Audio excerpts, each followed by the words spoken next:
प्रत्येक 10 व्यक्तीमागे 2 डिग्र्या बोगस आहेत महाराष्ट्रामध्ये. हे असं मला काल मी वाचत होतो कुठेतरी. एवढ्या डिग्र्या गेल्या 10 वर्षामध्ये बोगस पद्धतीनं दिलेल्या आहेत, छापलेल्या आहेत महाराष्ट्रात.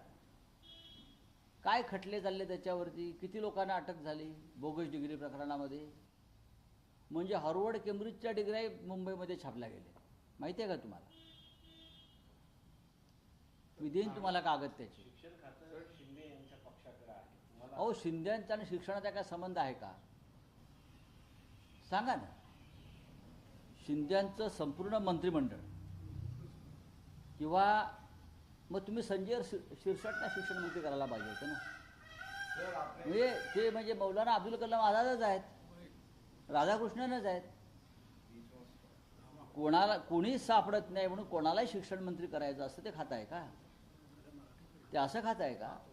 देशाचं पिढीचं भविष्य ठरवणारं, भाग्य ठरवणारं, शिक्षणाची नाही तर एका पिढीची पायाभरणी करणारं ते खातं असतं. तुम्ही कोणालाही काम द्यायचं फक्त गाडी घोड्याची व्यवस्था म्हणून. काय संबंध आहे?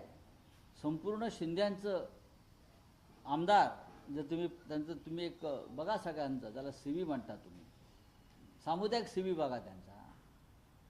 मग शिंद्याने स्वतःकडे ठेवावं शिक्षण खातं. तुमच्याकडेच होते पूर्वाश्रमीचे सगळे. तुमच्याकडे असताना तुम्ही त्यांची CV बघितली नाही. दुर्दैव. ठाण्यामध्ये विकास कामांच्या